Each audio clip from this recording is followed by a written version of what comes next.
What's up la team, j'espère que vous allez tous très bien, bienvenue dans la première vidéo sur la chaîne YouTube. Pour ceux qui me connaissent pas, mon nom c'est Eli, ça fait 5 ans que je fais du trading ici à Montréal. Et ce que je vous apprête à vous montrer aujourd'hui a littéralement changé ma vie de A à Z, alors je vous conseille vraiment d'écouter la vidéo jusqu'à la fin. Il faut comprendre que dans mes débuts en trading, j'ai passé des centaines et des centaines d'heures, un peu comme vous tous ici, à tester des stratégies ultra compliquées avec des quinzaines d'indicateurs, des patterns un peu bizarres. Bref, tout ça c'est ce que je découvre, la stratégie que je vais vous montrer aujourd'hui. Ce que j'adore de cette stratégie là, c'est qu'elle fait énormément de sens avec tout ce qui est market structure et est littéralement applicable pour n'importe qui. Tu peux être débutant ou expert, tant aussi longtemps que tu comprends le concept, n'importe qui peut capitaliser dessus. Dans cette vidéo, je vais littéralement t'expliquer c'est quoi une réaccumulation, comment l'identifier et surtout comment réussir à faire de l'argent grâce à ça. Et tu as aussi remarqué que le trading n'est pas supposé être compliqué contrairement à ce que la majorité des personnes essaient de te faire comprendre. Par la suite, je vais t'expliquer la stratégie complète. Je vais te montrer des exemples en live comment prendre les positions. Et pour finir, guys, je vais vous montrer quelques exemples qu'on a pris avec les élèves au sein du programme de coaching durant les derniers mois avec cette approche-là spécifiquement. Donc, guys, let's get to it. Alors, comme je l'ai expliqué, le trading n'est pas supposé être compliqué. Il est beaucoup plus accessible que qu'est-ce que vous le pensez vraiment. L'une des raisons pour la majorité des personnes perdent sur les marchés, c'est justement parce qu'ils n'ont pas de stratégie qu'on appelle systématique. Et maintenant, une stratégie systématique, c'est quoi? C'est une stratégie qui se répète toujours de la même façon. Elle suit des règles claires, fixes et sans émotion. Chaque trade est exécuté selon le même processus. Un trade peut perdre, mais sur le long terme, les statistiques rendent la stratégie profitable. Donc, qu'est-ce qu'on peut voir ici? C'est mon data collection de 2024.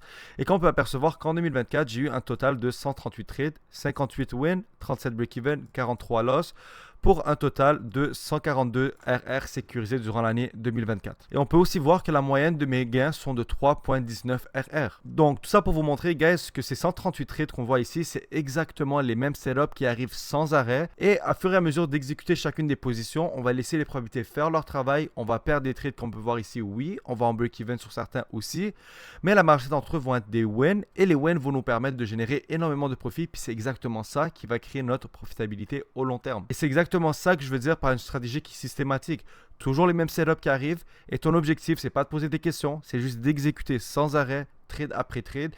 Éventuellement, tu vas gagner des positions, tu vas en perdre certains, mais au fil du temps, tu vas créer ta profitabilité de cette manière-là. Parce qu'il faut comprendre qu'en trading, tu ne dois pas te poser des millions de questions avant de prendre des positions. Pourquoi? Parce que tu es humain à la fin de la journée, tu vas finir par prendre une mauvaise décision. Tu vas peut-être end up prendre un trade que tu n'es pas supposé prendre, ou bien même pas prendre un trade que tu es supposé prendre. Peu importe, ton objectif en trading, c'est de poser le moins de questions possible et avoir des règles qui vont baquer chacune des décisions sur les marchés. Parce que, guys, il faut le dire, n'importe qui veut réussir à un haut niveau n'a pas le choix d'avoir une routine puis une liste d'actions qui se répète à tous les jours. Et c'est exactement cette liste d'actions-là qui va le permettre de créer des résultats au long terme. Regardez les athlètes et les entrepreneurs à succès. La réalité, guys, c'est que tout le monde dit la même affaire. Il te faut de la répétition et de la consistance. Et si vous arrivez à maîtriser ça et vraiment devenir bon avec, lorsque la pression va être là et c'est le moment pour toi d'exécuter, tu vas pouvoir le faire sans trop y penser. Et c'est pour cette raison-là que tout ce qu'on fait, nous, ici chez Elevate, est basé sur les mêmes affaires. La même stratégie, la même constance et les mêmes résultats. On comprend simplement que le trading, c'est un jeu de probabilité et ton objectif en tant que trader, c'est d'exécuter et laisser les probabilités faire leur travail. Donc, une réaccumulation, premièrement, c'est quoi, ok? Une réaccumulation, c'est une pause dans une tendance. Une pause pour gagner la liquidité dans la direction opposée du trend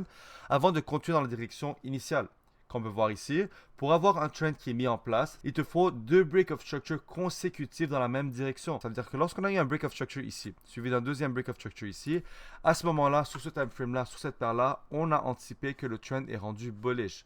Lorsqu'on a eu un break of structure dans la direction opposée du trend, dans ce cas-là, c'est considéré comme une réaccumulation. Pourquoi? Parce que le trend est déjà mis en place, on veut aller vers le haut, puis ce break of structure vers le bas est simplement une pause pour aller grab plus de liquidité dans la direction opposée du trend, avant de continuer, comme on peut voir ici, dans la direction initiale. Maintenant, pourquoi ça arrive? Dans une tendance qui est haussière, par moment, le prix va créer des break of structure dans la direction opposée du trend. Ok, on peut voir ici, on a un break of structure 1, break of structure 2 vers le haut et par la suite on a eu un simple break of structure vers le bas. La raison pourquoi ça arrive, comme j'ai expliqué, c'est pour grab plus de liquidité vers le bas avant de remonter vers le haut. Comme on l'a vu ici, il y a grab la liquidité avant de commencer à monter vers le haut. Et surtout aussi pour piéger les gens qui pensent que la tendance a changé de direction. Pourquoi je dis ça? C'est que vous l'avez tous appris, quand vous regardez les vidéos de base sur le trading, market structure, ainsi de suite, tout le monde va vous dire que lorsqu'une tendance est mise en place, une suite de higher high, higher low.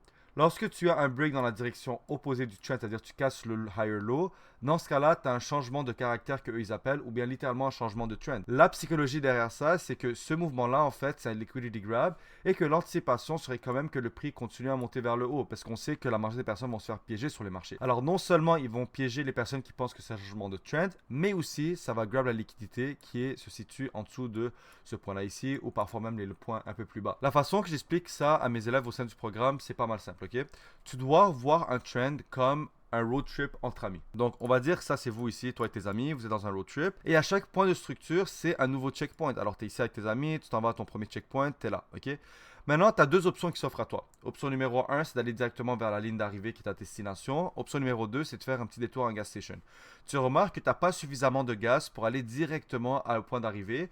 Donc, tu n'as pas le choix de faire un petit détour pour aller dans un gas station, prendre une petite pause, une collation, remplir l'auto de gaz, avant de continuer ton trajet jusqu'à ta destination que tu vas aller chercher réellement. Et ce petit détour-là, avant d'aller vers le point d'arrivée, équivaut à ta réaccumulation. Et maintenant, il y a quelques points super importants à comprendre par rapport aux réaccumulations.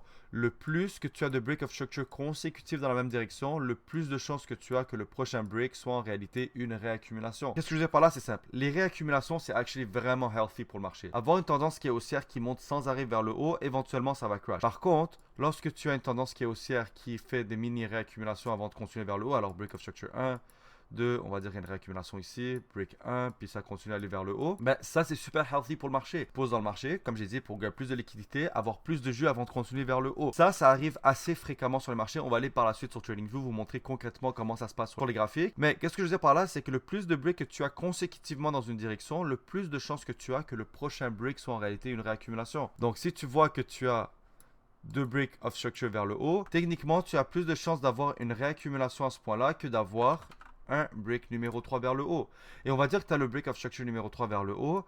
Maintenant, tu as plus de chances d'avoir une réaccumulation que d'avoir un break numéro 4 vers le haut. Et ainsi de suite, ainsi de suite. Pour vous donner un ordre d'idée, le maximum que j'ai vu le marché faire de breaks consécutifs vers le haut, genre d'un coup sans réaccumulation, aurait été entre 8 et 10 break of structure. Maintenant, qu'est-ce que ça peut vous aider en quoi? C'est que si tu vois qu'un marché est déjà mis en place puis est déjà extrêmement bullish, ben tu sais que c'est peut-être pas le moment pour toi d'acheter. Le market est, comme on l'appelle, overextended. Par contre, qu'est-ce que tu pourrais faire? C'est que tu pourrais simplement attendre et être patient pour avoir une réaccumulation parce que tu sais que ce break of structure dans la direction opposée du trend, vu que tu as une tendance qui est déjà mise en place qui est haussière, va être considéré comme une réaccumulation et que statistiquement parlant, tu es supposé continuer à monter vers le haut. Alors par la suite, tu peux attendre la réaccumulation, essayer de trouver un point d'entrée et rentrer sur ce moment-là en long position pendant que tout le monde pense que le marché a flip de direction. Donc guys, maintenant on est directement sur les graphiques. Je vais te montrer exactement comment tu peux capitaliser sur ces mouvements-là. Vous allez remarquer que la façon que je regarde le graphique est complètement différente que la majorité des personnes. Les élèves du programme comprennent exactement ce que je veux dire par là. Moi de mon côté, je regarde pas le market structure en tant que higher high, higher low, bien lower high, lower low, mais plutôt en tant que bullish range, bearish range. Alors si tu as la misère à comprendre comment je regarde le market structure, fais-le moi savoir en commentaire. Je vais essayer de faire une vidéo pour toi qui va t'expliquer exactement comment jamais avoir tort par rapport au market structure. La stratégie, elle fonctionne en 4 étapes. L'étape numéro 1 serait identifier ton bias. Étape numéro 2, dessiner ta session de trading. Numéro 3, identifier la réaccumulation. Et numéro 4, prendre les trades. Pour identifier le bias, c'est un peu compliqué. Juste comprends que tu dois toujours avoir 3 timeframes en corrélation.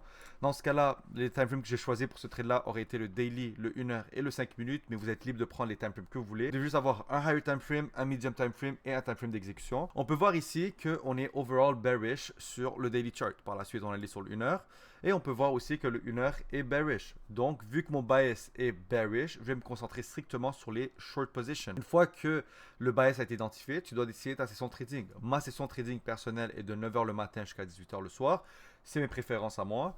Donc, j'ai fait une ligne à 9h et l'autre ligne à 18h. Par la suite, ton objectif, c'est d'identifier une réaccumulation. Vu qu'on est bearish, on veut une réaccumulation qui est dans la direction opposée du trend, donc un break of structure bullish dans un environnement qui est bearish. Rendu ici, qu'est-ce qu'on peut voir? On a eu un break of structure 1, 2, 3, 4.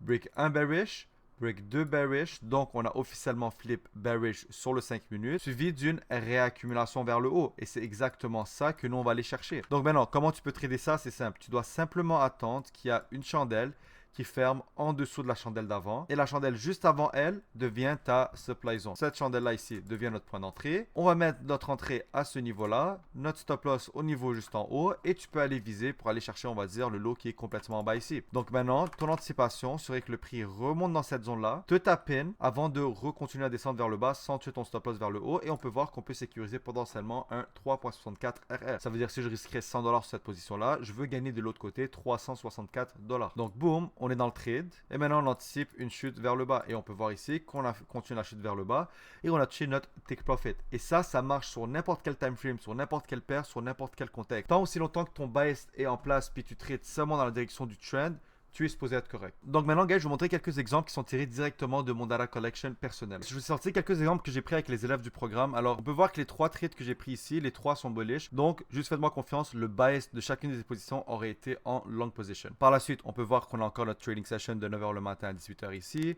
Pareil pour ça ici. Pareil pour ça ici. Et maintenant, ton objectif, c'est d'identifier des réaccumulations. Alors, on peut voir qu'on a eu dans le premier exemple Break of Structure 1, 2, 3, 4, 5. Dans ce moment-là, on doit anticiper potentiellement une réaccumulation. La réaccumulation est arrivée lorsque une chandelle a fermé au-dessus de la chandelle d'avant. La chandelle juste avant elle devient la zone de demande. Alors, on a anticipé que le prix revient dans cette zone-là avant de continuer à monter vers le haut. Et on met notre stop loss en dessous du point le plus bas. Et après, on peut aller viser plus haut pour aller chercher un target. Alors, on peut voir ici qu'on est revenu de cette zone-là et on a continué à bouger vers le haut. Pareil pour ce setup-là ici, on a eu Break of Structure 1, Break of Structure 2, 3, 4. Par la suite, on a attendu pour une réaccumulation. Réaccumulation qui est arrivée juste à ce niveau-là. On a une chandelle qui a fermé au-dessus de la chandelle d'avant. La chandelle juste avant elle est notre zone de demande.